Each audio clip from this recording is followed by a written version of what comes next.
ଏହି ବିଷୟଟି ନା ହେଉଛି ପଦ ନିର୍ଣ୍ଣୟ ଅର୍ଥାତ୍ ପଦକୁ ଆମେ ଜାଣିବା ନିର୍ଣ୍ଣୟ କରିବା ଏଇଟା କେଉଁ ପଦ ବୋଲିକି। ଆମେ ଇଂରାଜୀରେ ପଢ଼ୁଥିଲେ କ'ଣ ନା ପାର୍ଟସ୍ ଅଫ୍ ସେଣ୍ଟେନ୍ସ, ଯେଉଁଥିରେ କି ସେଣ୍ଟେନ୍ସରେ 8ଟି ପାର୍ଟ ଥିଲା, ମାନେ ସେଇ ୱାର୍ଡ଼ ଗୁଡ଼ିକୁ ଭାଗ ଭାଗ କରାଯାଇଥିଲା 8ଟା ପାର୍ଟ। ଏଠି ସେମିତି ସେଇ ଶବ୍ଦକୁ ହିଁ ବାକ୍ୟରେ ପଦ ବୋଲି ଆମେ କହିବା। ଆଉ ପଦକୁ 5 ଭାଗରେ ବିଭକ୍ତ କରାଯାଇଛି, ବିଶେଷ୍ୟ, ବିଶେଷଣ, ସର୍ବନାମ, ଅବ୍ୟୟ, କ୍ରିୟା। ସେ 5ଟି ଯାକ ବିଷୟରେ ଆମେ ଭଲ ଭାବରେ ପଢ଼ିବା। ତାହେଲେ ଆରମ୍ଭ କରିବା। ଶବ୍ଦ କାହାକୁ କୁହନ୍ତି? କାହାକୁ ଆମେ ଶବ୍ଦ କହିବା? ଏକ ବା ଏକାଧିକ ଅକ୍ଷର ମିଶି କୌଣସି ଅର୍ଥ ପ୍ରକାଶ କରୁଥିଲେ ତାକୁ ଆମେ ଶବ୍ଦ କହିବା, ନାଇଁ କି? ୟା ପୂର୍ବରୁ ଆମେ ମଧ୍ୟ ପଢ଼ିଛେ, ଯେମିତି ଖ କହିଲେ ଗୋଟେ ଶବ୍ଦ, ତାକୁ ଆକାଶ ବୋଲିକି ବୁଝୁଛେ। ସେମିତି କହିପାରିବାନି ଆମେ ଯେ ଗୋଟିଏ ଶବ୍ଦ, ଗୋଟିଏ ଅକ୍ଷର ହେଲେ ଶବ୍ଦ ହେଇପାରିବନି।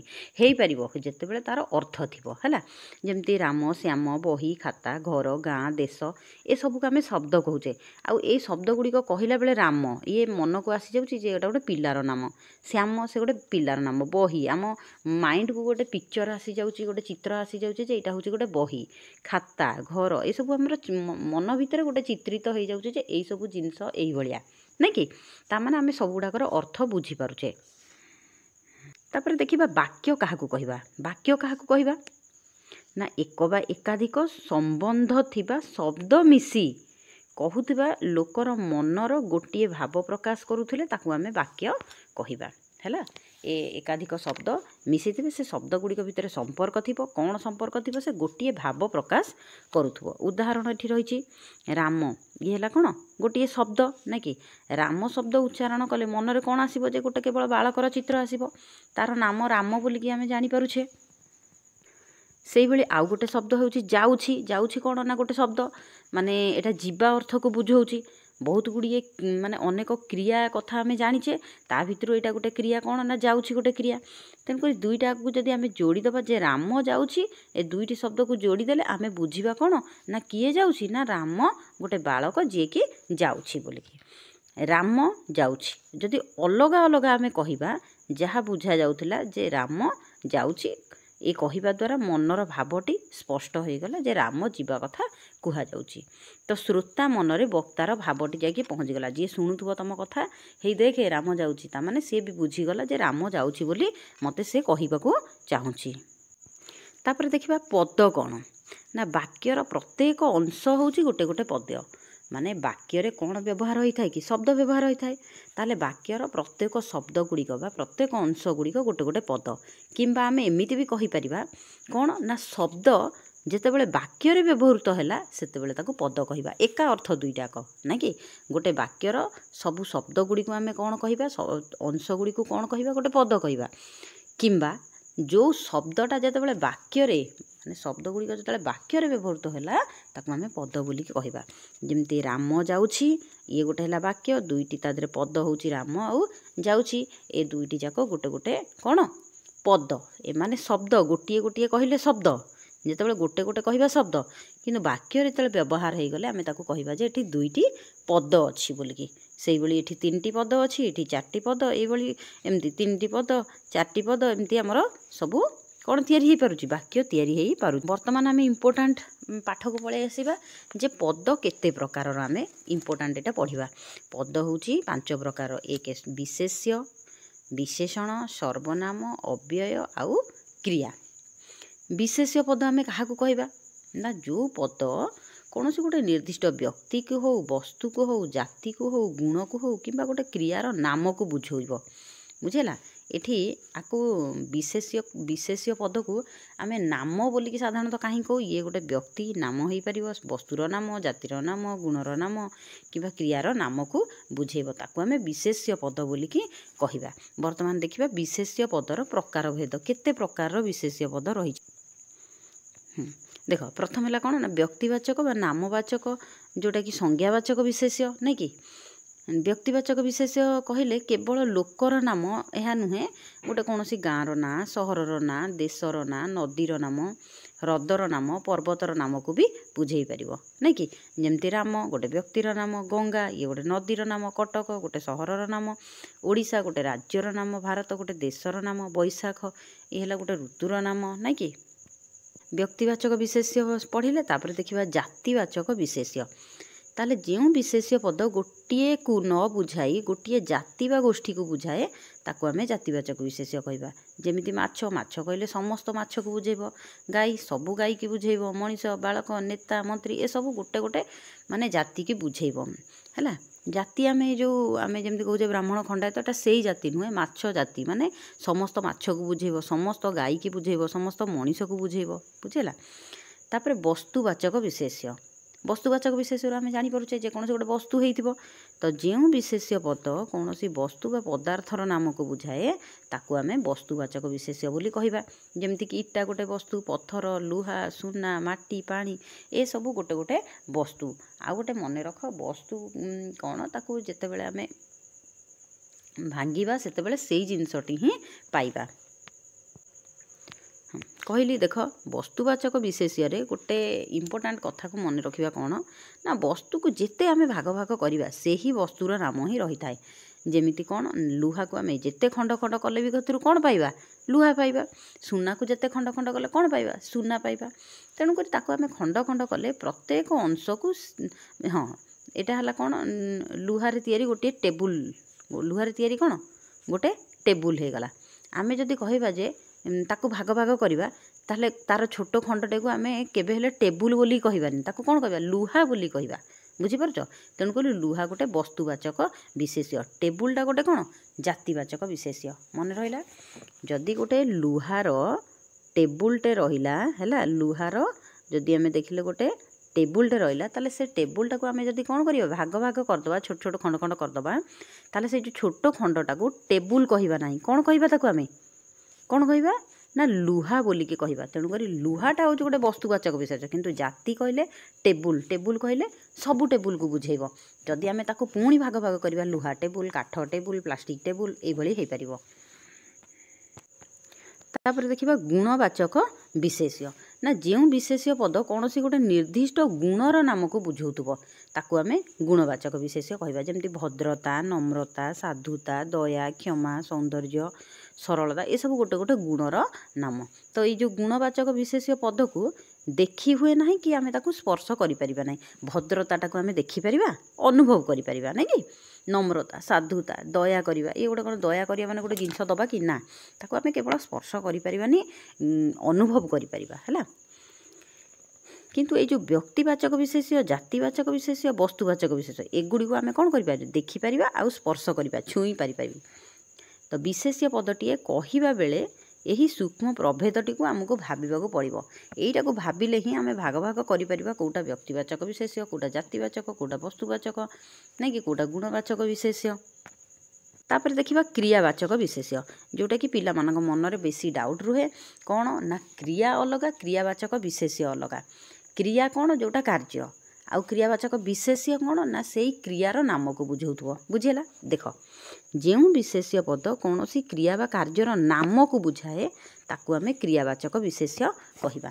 जेमति खाइबा गोटे कार्यर नाम, पठन गोटे कार्यर नाम, पूजा, रोषेई नहीं कि मु कहबी मते पठन भल लागे, ताले मते पठन भल लागे। एठी जदि आमे कहबा क्रिया कोटा ना भल लगे, पठनटा नुहे कौन भल लगे ना पठन भल लगे। तेणुक पठनटा ये कौन हो क्रियावाचक विशेष्य, गोटे क्रियार नाम को बुझेला जोटा कि विशेष्य भाव में व्यवहार हो बुझेला। ताहले आमे विशेष्य कहले क्या बुझा ना गोटे व्यक्ति, जाति, वस्तु, गुण बा क्रिया जेकोसी गोटेर नाम को बुझाउथबो। बुझेला। तापर से इंग्लीश रे कहा जाए कौन नाउनटा हूँ गोटे नेमिंग वार्ड बोलिकी, इंग्लीश रे नाउन कहू, एठी आमे विशेष्य बोलिकी ताकू कहबा। तापर आमे पढ़िबा विशेषण पद। देख विशेषण पद तो जो पद अन्य पदर कौन ना गुण, अवस्था, संख्या बा परिमाण को बुझाए ताकू आमे विशेषण कहबा। बुझेला। आउ गोटे पदर बा जो शब्द कहूचे ताकू वाक्य व्यवहार हेले पद। तो जितेबाला आउ गोटे पदर से गुण विषय कहब, ता अवस्था विषय कहब, ता संख्या विषय, ता परिमाण विषय कहब, सेतेबेले ताकू आमे विशेषण पद कहब। उदाहरण को देखिले भल भाव में बुझीपार कौन ना बुढ़ा लोक। एठी लोकटी हूँ गोटे कौन, लोकटी हूँ गोटे कौन विशेष्य नहीं कि। ताहले केमितिया लोक ना बुढ़ा लोक। अच्छा कथा, कथा कौन ना एटा गोटे विशेष्य कहले चलिबो। तो ए पदटी କେମିତିଆ କଥା ନା ଭଲ କଥା, ତାର ଗୁଣକୁ ବତେଇଲା। ଫୁଲ ଇଏ ହେଲା ଗୋଟେ କ'ଣ ନା ନାଉନ୍ ମାନେ ବିଶେଷ୍ୟ। କେମିତିଆ ଫୁଲ ନା ସୁନ୍ଦର ଫୁଲ। ତେଣୁକରି ପାଣି, ଏଠି ପାଣି ହେଲା ବିଶେଷ୍ୟ। କେତେ ପାଣି ପରିମାଣକୁ ବତେଇଲା ନା ଢୋକେ ପାଣି। ବୁଝିହେଲା ନାହିଁ। ବୁଢ଼ା ଲୋକ ଇଏ ହେଲା କେମିତିଆ ଲୋକର ଅବସ୍ଥାକୁ ବତେଇଲା। ଭଲ, ଭଲ କ'ଣ ନା କଥାର ଗୁଣକୁ ବୁଝେଇଲା। ସୁନ୍ଦର ଇଏ ହେଲା ଫୁଲର ଗୁଣ ବା ଅବସ୍ଥାକୁ ବତେଇଲା ଯେ ଏଇ ଫୁଲଟି ସୁନ୍ଦର ବୋଲି। ତାପରେ ହଳେ ବଳଦ ମାନେ ଏଠି କ'ଣ ନା ବଳଦର ପରିମାଣକୁ ସଂଖ୍ୟାକୁ ବତେଇଲା ହେଲା। ବଳଦର କ'ଣ ସଂଖ୍ୟା, କେତେ ସଂଖ୍ୟାରେ ବଳଦ ଅଛନ୍ତି ବୋଲି ଜଣେଇଲା। ହଁ, ଗୋଟେ କଥା କ'ଣ ମନେ ରଖିବା ଆଉ ନା ବିଶେଷଣ ପଦର କାମ କ'ଣ, ତା ଦ୍ୱାରା ବିଶେଷ୍ୟର ଅର୍ଥଟା ସୀମିତ ହୋଇଯାଏ ବା ସଂକୁଚିତ ହୋଇଯାଏ। କେମିତି ନା ଯେମିତି ଆମେ ଯଦି କହିବା ଗାଈ, ଗାଈ କହିଲେ ଆମେ ସବୁ ଗାଈକି ବୁଝିବା ନାଇଁ କି। କିନ୍ତୁ ଯଦି ଆମେ କହିବା କାଳି ଗାଈ, ତାହେଲେ ଆମେ ସବୁ ଗାଈକି ବୁଝିବାନି। ସେ ସଂକୁଚିତ ସୀମିତ ହୋଇଗଲା। କେତେ ଗାଈ ହୋଇଗଲା ନା କେବଳ କଳା କଳା ଯେଉଁ ଗାଈ ଗୁଡ଼ିକ କାଳି ଗାଈ, ବୁଝିହେଲା, ତାକୁ ବୁଝେଇଲା। ତାହେଲେ ସୀମିତ ହୋଇଗଲା ନା ନାହିଁ। ତାହେଲେ ଗାଈଟା ଗୋଟେ ଜାତିବାଚକ ବିଶେଷ୍ୟ, କିନ୍ତୁ ସିଏ କ'ଣ ହେଲା ସୀମିତ ହୋଇଗଲା, କେବଳ କାଳି ଗାଈକି ବୁଝେଇଲା। ବୁଝିହେଲା। କାଳି ଶବ୍ଦଟି ଏଠି କ'ଣ ବିଶେଷଣ। ଆମେ ଇଂରାଜୀରେ ଯେମିତି ପଢ଼ୁଥିଲେ ଆଡ଼ଜେକ୍ଟିଭ୍ ଆଉ ଗୋଟେ ହେଲା ଆଡ଼ଭର୍ବ, ଏଠି ସେମିତି ଏଇ ଗୋଟିଏ ବିଶେଷଣରେ ସେ ସବୁଗୁଡ଼ାକୁ ପଢ଼ିବା। ଆମେ ବି ଗୁଣବାଚକ ବିଶେଷଣ, ଗୁଣବାଚକ ବିଶେଷଣ କ'ଣ ଆଉ ଅବସ୍ଥାବାଚକ ବିଶେଷଣ, ସଂଖ୍ୟାବାଚକ ବିଶେଷଣ, ପରିମାଣବାଚକ ବିଶେଷଣ ହେଲା। ଏମାନେ ବିଶେଷ୍ୟର ଗୁଣ, ଅବସ୍ଥା, ସଂଖ୍ୟା ଆଉ ପରିମାଣକୁ ବୁଝାଏ। ବୁଝିହେଲା। କ୍ରିୟା ବିଶେଷଣ କ'ଣ ନା କ୍ରିୟା କିପରି ଭାବେ ହେଉଛି, କେମିତି ହେଉଛି କ୍ରିୟାଟି, କାର୍ଯ୍ୟଟି କେମିତି ହେଉଛି। ଯେମିତିକି ଉଦାହରଣ, ଦୀପଟି ମିଞ୍ଜି ମିଞ୍ଜି ଜଳୁଛି। ତାହେଲେ ଜଳିବା କାର୍ଯ୍ୟଟି, କ୍ରିୟାଟି କେମିତି ହେଉଛି ନା ମିଞ୍ଜି ମିଞ୍ଜି ହେଇକି ହେଉଛି। ତାହେଲେ ମିଞ୍ଜି ମିଞ୍ଜି ଏଠି କ'ଣ ବିଶେଷଣ। ହାତୀ ଧୀରେ ଧୀରେ ଚାଲୁଛି। ତାହେଲେ ଏଇ ଚାଲିବା କାର୍ଯ୍ୟଟି କେମିତି ହେଉଛି, ଧୀରେ ଧୀରେ ହେଉଛି। ତେଣୁକରି ଧୀରେ ଧୀରେ ଶବ୍ଦଟି ଏଠି ବିଶେଷଣ। ଦେଖ, ବ୍ୟବହାରର ସ୍ଥାନ ଅନୁଯାୟୀ ବିଶେଷଣ ପଦଟା ହେଉଛି ଦୁଇ ପ୍ରକାରର। ଗୋଟେ ହେଲା ବିଶେଷ୍ୟର ବିଶେଷଣ ଆଉ ଗୋଟେ ବିଧେୟ ବିଶେଷଣ। ବିଧେୟ ବିଶେଷଣ ଶବ୍ଦଟା ତୁମକୁ ଟିକେ କଷ୍ଟ ଲାଗିପାରିଥାଏ, କିନ୍ତୁ ସହଜ। କ'ଣ ନା ବିଶେଷ୍ୟର ବିଶେଷଣ, ବିଶେଷ୍ୟ ପଦ ପୂର୍ବରୁ ବସେ। ବୁଝିହେଲା। ଯେଉଁଟା ବିଶେଷ୍ୟ ପଦ ବା ଯେଉଁଟା ନାଉନ୍, ଯେଉଁଟା କୁହାଗଲା ଯେ ନାଉନ୍ ବା ବିଶେଷ୍ୟ, ତା ପୂର୍ବରୁ ବସେ। କିନ୍ତୁ ବିଧେୟ ବିଶେଷଣଟା କ'ଣ ନା ବିଶେଷ୍ୟ ପଦର ପରେ ବସେ। ମନେ ରହିଲା। ଯେମିତି ଉଦାହରଣ ଦେଖିବା। ଦେଖ, ବିଶେଷ୍ୟର ବିଶେଷଣ ଆଉ ବିଧେୟ ବିଶେଷଣ ନାଇଁ କି। ବିଶେଷ୍ୟର ବିଶେଷଣ ଧଳା କାଗଜ। ତାହେଲେ କାଗଜଟା ଏଠି ବିଶେଷ୍ୟ ପଦ। କେମିତିଆ କାଗଜ, ଧଳା କାଗଜ। ତା ପୂର୍ବରୁ ବସିଲା। ବିଶେଷଣ ପଦଟା କେଉଁଠି ବସିଲା, ତା ପୂର୍ବରୁ। ତେଣୁକରି ଇଏ ହେଲା ବିଶେଷ୍ୟର ବିଶେଷଣ। କିନ୍ତୁ ବିଧେୟ ବିଶେଷଣ କେଉଁଟା ନା କାଗଜଟି ଧଳା। କାଗଜ ଏଠି ହେଲା ପୂର୍ବରୁ ଲାଗିଗଲା କ'ଣ ବିଶେଷ୍ୟ ପଦ, ବିଶେଷଣ ପଦଟା ପରେ ଲାଗିଲା। ତେଣୁକରି ଇଏ ହେଇଗଲା ବିଧେୟ ବିଶେଷଣ। ତାହେଲେ ବୁଝିପାରୁଥିବ। ଭଙ୍ଗା ଘର, ତାହେଲେ ଘର ହେଲା ବିଶେଷ୍ୟ, ଭଙ୍ଗା ହେଲା କ'ଣ ବିଶେଷଣ ପୂର୍ବରୁ ଲାଗିଛି। ତେଣୁକରି ପୂର୍ବରୁ ଯେତେ ସବୁ ଲାଗିଥିବ ଇଏ ସବୁ ବିଶେଷ୍ୟର ବିଶେଷଣ। ଆଉ ପରେ ଯଦି ବିଶେଷ୍ୟ ପଦର ପରେ ଯଦି ବିଶେଷଣଟା ଲାଗିଥିବ, ତାହେଲେ ଏମାନେ ସବୁ ହେଲେ କ'ଣ ବିଧେୟ ବିଶେଷଣ। ତେଣୁକରି ଦଦରା ନା, ଚିରା ଲୁଗା, ଘରଟି ଭଙ୍ଗା। ଦେଖ, ଭଙ୍ଗା ଘର, ବୁଝିପାରୁଛ। ଭଙ୍ଗା ହେଲା ବିଶେଷଣଟା ପୂର୍ବରୁ ଲାଗିଗଲା। ତେଣୁକରି ଇଏ ବିଶେଷ୍ୟର ବିଶେଷଣ, କିନ୍ତୁ ଘରଟି ଭଙ୍ଗା। ତେଣୁକରି ଇଏ ହେଲା ଭଙ୍ଗା ଶବ୍ଦଟି, ବିଶେଷଣ ପଦଟି ପରେ ଲାଗିଲା, ବିଶେଷ୍ୟର ପରେ ଲାଗିଲା। ତେଣୁକରି ଇଏ ବିଧେୟ ବିଶେଷଣ। ସେମିତି ଦଦରା ନା, ଦଦରା ଶବ୍ଦଟି ଏଠି ବିଶେଷଣ, ଆଉ ନା ହେଲା କ'ଣ ବିଶେଷ୍ୟ। ବିଶେଷ୍ୟର ପୂର୍ବରୁ ଲାଗିଲା, ତେଣୁକରି ବିଶେଷ୍ୟର ବିଶେଷଣ। ଆଉ ନାଟି ଦଦରା, ତେଣୁକରି ନା ଶବ୍ଦଟି ଏଠି ବିଶେଷ୍ୟ। ବିଶେଷ୍ୟ ପରେ ଯଦି ବିଶେଷଣ ଲାଗିଲା ଦଦରା, ତାହେଲେ ଏଠି କ'ଣ ହେଇଗଲା ଇଏ ବିଧେୟ ବିଶେଷଣ। ସେମିତି ଚିରା ଲୁଗା, ଚିରା ହେଉଛି କ'ଣ ବିଶେଷଣ, ଲୁଗା ହେଉଛି ବିଶେଷ୍ୟ। ତେଣୁକରି ବିଶେଷ୍ୟର ପୂର୍ବରୁ ଯଦି ବିଶେଷଣ ଲାଗିଲା, ବିଶେଷ୍ୟର ବିଶେଷଣ। ଆଉ ଯଦି ଦେଖ, ଲୁଗାଟି ଚିରା, ଲୁଗାଟି ହେଲା କ'ଣ ନା ବିଶେଷ୍ୟ, ବିଶେଷ୍ୟ ପରେ ଲାଗିଲା ବିଶେଷଣ, ତାକୁ ଆମେ ବିଧେୟ ବିଶେଷଣ ବୋଲି କହିବା। ଦେଖ, ଆଉ ଗୋଟେ ହେଲା ବିଶେଷ୍ୟର ବିଶେଷଣ, ମାନେ ବିଶେଷଣର ବିଶେଷଣ। ମାନେ ଗୋଟେ ବିଶେଷଣ ପଦକୁ ଆଉ ଗୋଟେ ବିଶେଷଣ ପଦ କ'ଣ ହେବ ବିଶେଷିତ କରୁଥିବ। ଯେମିତି ତା ବିଷୟରେ ଟିକେ ଅଧିକା କିଛି କହୁଥିବ। ଯେମିତି କ'ଣ ନା ସେ ଧୀରେ ଚାଲୁଛି। ଧୀରେ ଚାଲୁଛି, ଚାଲିବା କାର୍ଯ୍ୟଟି କେମିତି ହେଉଛି ଧୀରେ ହେଉଛି। ଅତି ଧୀରେ ଚାଲୁଛି, ତାମାନେ ଧୀରେ ହେଲା ବିଶେଷଣ ପଦ, ताकू आहुरी कुहागला जे केते धीरे ना अति धीरे तामाने अतिटा विशेषण को विशेषित करुछि। एठी देखिबा उदाहरण कौन देछि ना जेउ विशेषण पद आउ गोटे विशेषण पद को विशेषित करे ताकू विशेषणर विशेषण बोली कहिबा। जेमति निपट अलसुआ लोक दुखा पाए। देखो एठी लोक हैला कोन लोकटा हैला कोन ना विशेष्य ये हैला विशेष्य हैला विशेष्य। तेणुकरी विशेष्य लोक ताकू कुहा जाउछि ता विषय कुहा जाउछि को शब्दटी ना अलसुआ लोक। तेणुकरी अलसुआटा हो गला विशेषण। केते अलसुआ ना निपट अलसुआ तामाने एई अलसुआ को विशेषित करुछि बेसी ता कथा कहूछि आउ किए ना निपट शब्दटी जे कि विशेषणर विशेषण। विशेषण गोटे विशेषण हैला अलसुआ आउ गोटे विशेषण हैला निपट। सेमती पिलाटी भारी दुष्ट तेणुकरी एठी विधेय विशेषण भलिया लागिछि। पिलाटी ये हैला विशेष्य दुष्ट पिलाटी कौन दुष्ट ये हैला विशेषण। केते दुष्ट ना भारी दुष्ट तेणुकरी दुष्ट विशेषण को विशेषित करुछि आउ गोटे विशेषण भारी। देख ए से एही सेही ये सब हैला कौन सर्वनाम पद जहाँकि विशेषण पद रूपे व्यवहृत हुए। ये सर्वनाम पद किंतु विशेषण पद रूपे व्यवहृत हम ताकू आमे सर्वनाम विशेषण बा सार्वनामिक विशेषण बोलिकी कहिबा। उदाहरण कौन जमती ए पिलाटी से लोकटी नहीं कि ये हैला कौन सर्वनाम पदटी विशेषण भलिया व्यवहार हैला। तापर देखिबा सर्वनाम पद काहाकू कहिबा। सर्वनाम पद काहाकू कहंती ना जेउ पद विशेष्य बा नाम बदल रे व्यवहृत हुए ताकू आमे सर्वनाम पद बोलिकी कहिबा। जेमिति गीता गोटे बालिका से भल पड़े एटी से जो सर्वनामटी कहा पाई लागिला ना गीता पाई लागिला तामाने गीता भल पढ़े। तार भौणीर नाम सीता ताहले कहार भौणी तार शब्दटी कहा पाई लागिला से गीता पाई लागिला। उभय को बापा माँ भल पाती ताहले एठी उभय शब्दटी कहा पाई लागिला ना सीता आउ गीता दुई जनक पाई की लागिला।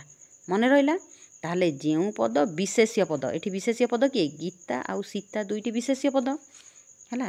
देख एठी दुईटा विशेष्य पद किए गीता गोटे आउ सीता गोटे विशेष्य पद ताहले गीता पाई की सर्वनाम कौन लागिला से तार ए दुईटा को गीता पाई लागिला आउ उभय शब्दटी कहा पाई लागिला गीता आउ सीता पाई की लागिला। ये हैला सर्वनाम पद। तापर देखिबा सर्वनाम पद विभिन्न प्रकारर जेमति कि पुरुषवाचक सर्वनाम हैला प्रथम पुरुष द्वितीय पुरुष तृतीय पुरुष। इंग्राजी रे इंग्लिश रे हमें कौन पढ़ुचे first person second person third person. एठी प्रथम पुरुष रे किए जिवे ना मु आमे आम्भे आम्भे माने एमानंको भी एक वचन और बहुवचन रे भाग करा जाई पारे हैला सिंगुलर और प्लुराल रे। जेमति मु हैला एक वचन आमे हैला बहुवचन नहीं कि हो। द्वितीय पुरुष रे किए जिवे ना तू तुमे तुम्भे तुम्भे माने आपण आपण माने इत्यादि। तृतीय पुरुष रे जिवे से और से माने हैला जोटा कि पुरुष स्त्री उभय। इंग्लिश रे आमे सी आउ ही पढ़ुतले किंतु एठी से कहिले पुरुष स्त्री उभय को बुझेइबो। तापर हैला निर्देशवाचक सर्वनाम गोटे निर्देश करा जाउथबो जेमति एही सेही एहा ताहा। या पूर्व आम कौन पढ़ले एगुड़िक आम सर्वनाम भाव में व्यवहार करिपरिबा बेले बेले विशेषण भाव में व्यवहार करिपरिबा। तेणुकरी एही सेही आर्यभूमि तामाने एही सेही आर्यभूमि कहा कथा कह जाउची आम मातृभूमि कथा ताहले कह जाउची ता बदल रे आम एही सेही लगेले नहीं कि एही सेही सेही एठी हैला सर्वनाम। तापर देखो अनिश्चयवाचक सर्वनाम माने किछि निश्चित नाही किछि दिन तले माने केबे कुहा जाई पारुनी जे निर्दिष्ट केबे माने किछि दिन तले निश्चित तार किछि नाही। तेणु करी किछि ये गोटे सर्वनाम केही आसीथिले ता माने निर्दिष्ट आमे जानिने जे कि आसीथिले बोलिकी केही आसीथिले ये हैला अनिश्चयवाचक सर्वनाम। सेहि भली किछि नाही रागुज कहीं ताले किछि ये हैला कोन अनिश्चयवाचक सर्वनाम। तापर हैला संबंधवाचक बा आपेक्षिक सर्वनाम माने संबंध बा आपेक्षिक थिबो अर्थात से जहार जेते एगुड़िक सब संबंधवाचक सर्वनाम।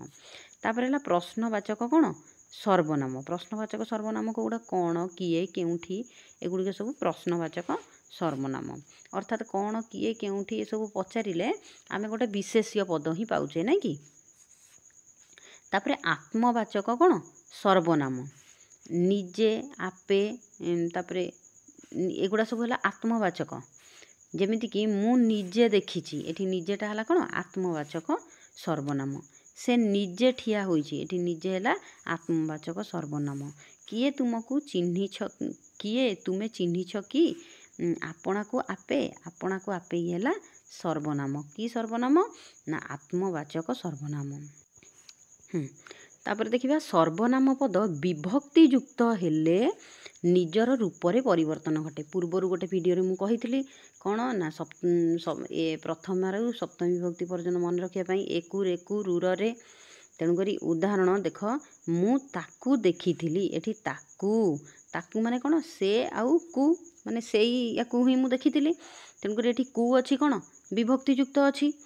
ତେଣୁକରି ଏଠି ତାକୁଟା ଗୋଟେ କ'ଣ ସର୍ବନାମ ପଦ ହେଲା, ବିଭକ୍ତି ଯୁକ୍ତ ସର୍ବନାମ ପଦ। ତୁମେ ମୋତେ ପଚାରିବ ହେଲା, ମୋତେ, ମୋତେ ମାନେ କାହାକୁ, ମାନେ ମୋତେ, ମୁଁ କୁ ପଚାରିବ ନାଇଁ କି। ଏଇଠି ହେଲା କ'ଣ ନା ବିଭକ୍ତି ଯୁକ୍ତ ହୋଇଛି, ଆମେ ଦେଖିଲେ ନାଇଁ କି। ତାହେଲେ ଏଠି ଆମେ ବିଭିନ୍ନ ପ୍ରକାରର କ'ଣ ଦେଖିଲେ ନା ସର୍ବନାମ ପଦ ଦେଖିଲେ। ଏବେ ଦେଖିବା ଅବ୍ୟୟ ପଦ କ'ଣ ନା ଯେଉଁ ପଦ ଲିଙ୍ଗ ବଚନ ବିଭକ୍ତି କାଳରେ ପରିବର୍ତ୍ତନ ନ ହୋଇ ଅପରିବର୍ତ୍ତିତ ରହେ ତାକୁ ଆମେ ଅବ୍ୟୟ ପଦ ବୋଲି କହିବା। ଯେମିତି ଓ, ଯଦି ଲିଙ୍ଗ ପରିବର୍ତ୍ତନ ହେଲା, ସ୍ତ୍ରୀଲିଙ୍ଗ କିମ୍ବା ପୁଲ୍ଲିଙ୍ଗ ଯାହା ବି ଲାଗିଲେ ଓଟା ପରିବର୍ତ୍ତନ ହେବ ନାହିଁ। ମୁଁ ଯେମିତି କହିବି ରାମ ଓ ସୀତା କହିପାରିବି, ସୀତା ଓ ଗୀତା କହିପାରିବି, ରାମ ଓ ହରି କହିପାରିବି ନାଇଁ କି। ଏବଂ ଆହୁରି, ଆହୁରି, ମାତ୍ର, କିନ୍ତୁ, ଏଟା ଆହୁରି ହେବ, କିନ୍ତୁ, ନଚେତ୍, ନ, ନା, ନି, ଏଗୁଡ଼ିକ ସବୁ କ'ଣ ନା ଲିଙ୍ଗ ବଚନ ବିଭକ୍ତି କାଳରେ ବି ପରିବର୍ତ୍ତନ ହେବନି। ଏଇ ଏକା ପ୍ରକାର ହିଁ ବ୍ୟବହାର ହୋଇପାରିବ। ଆକୁ ଅବ୍ୟୟ ପଦ ବୋଲିକି ଆମେ କହିଥାଉ। ଅବ୍ୟୟ ଅର୍ଥାତ୍ କ'ଣ ଅବ୍ୟୟ, ଯାହାକି ବ୍ୟୟ ହୁଏନି। କେଉଁ ପରିସ୍ଥିତିରେ ବ୍ୟୟ ହେଉନି? ଲିଙ୍ଗ ପରିବର୍ତ୍ତନ ହେଲେ, ବଚନ ପରିବର୍ତ୍ତନ ହେଲେ କିମ୍ବା ବିଭକ୍ତି ପରିବର୍ତ୍ତନ ହେଲେ ତାହା ଅବ୍ୟୟ ହୁଏ, ମାନେ କ'ଣ ବ୍ୟୟ ହୁଏ ନାହିଁ, ଅବ୍ୟୟ। ଉଦାହରଣ ଦେଖ, ବିଶେଷ୍ୟ, ବିଶେଷଣ, ସର୍ବନାମ, କ୍ରିୟା ଏ ପ୍ରଭୃତି ଆମେ ଦେଖିଲେ ଲିଙ୍ଗ ବଚନ ପୁରୁଷ କାଳ ବିଭକ୍ତି ଭେଦରେ ପରିବର୍ତ୍ତନ ହୁଏ ନାଇଁ କି। ଯେମିତି ବିଶେଷ୍ୟ ପଦ ଗୋଟେ ବାଘ, ତାକୁ ଲିଙ୍ଗରେ ପରିବର୍ତ୍ତନ ହୋଇଗଲା ବାଘୁଣୀ ହୋଇଗଲା ସ୍ତ୍ରୀଲିଙ୍ଗ ନାଇଁ କି। ବାଳକ ହୋଇଗଲା କ'ଣ ନା ବଚନରେ ପରିବର୍ତ୍ତନ ହୋଇଗଲା, ଯେମିତି ବାଳକ ମାନେ ହୋଇଗଲା। ସୁନ୍ଦର ବାଳକ ମାନେ ଗୋଟେ ହେଲା ବିଶେଷଣ ପଦ, ଯଦି ତାକୁ ଲିଙ୍ଗ ଭେଦରେ ପରିବର୍ତ୍ତନ କରିବା ସେ ସୁନ୍ଦରୀ ବାଳିକା ହେଇଯିବ। ତାମାନେ ଦେଖିଲେ କ'ଣ ବିଶେଷ୍ୟରେ ପରିବର୍ତ୍ତନ ହେଲା, ବିଶେଷଣରେ ବି କ'ଣ ଲିଙ୍ଗ ବଚନ ପୁରୁଷ ଭେଦରେ ଦେଖୁଛେ ପରିବର୍ତ୍ତନ ହେଉଛି ହେଲା। ତାପରେ ସବୁ କଥା ତୁମକୁ ଜଣା, କ'ଣ ସବୁ କଥା ତୁମକୁ, ଏଠି ତୁମକୁ ହେଲା ସର୍ବନାମରେ ତୁମେ ଆଉ ତୁମକୁ ହେଇଗଲା ନାଇଁ କି। ତାପରେ ସେ ପଢ଼ୁଛି, ପଢ଼ୁଛି ହେଲା କ'ଣ ଗୋଟେ ବର୍ତ୍ତମାନ କାଳ, ତେଣୁକରି ଏଠି ପରିବର୍ତ୍ତନ ହେଇଯିବ। ଅତୀତ କାଳକୁ ବୁଝେଇଲେ କ'ଣ ଲେଖିବା, ସେ ପଢ଼ୁଥିଲା ଅତୀତ କାଳ ହେଇଯିବ। ତେଣୁକରି କାଳ ଭେଦରେ ପରିବର୍ତ୍ତନ ହେଇଗଲା କାହାର, ଏଇ ସେ ପାଇଁକି ଯେଉଁ ଲାଗିଲା କ'ଣ କ୍ରିୟା, ଏ କ୍ରିୟାଟିର ପରିବର୍ତ୍ତନ ହେଇଗଲା ନାଇଁ କି। ତାହେଲେ ପଢ଼ୁଛିଟା କ'ଣ ହେଇଗଲା ପଢ଼ୁଥିଲା, ଏଠି ସର୍ବନାମ ପଦ ସହିତ ଏହି କ୍ରିୟାଟି ଲାଗିଥିଲା। ତାପରେ ଦେଖିବା କ୍ରିୟାପଦ କ'ଣ ହେଲା। ବାକ୍ୟରେ ଯେଉଁ ପଦରୁ ଆମେ ଜାଣି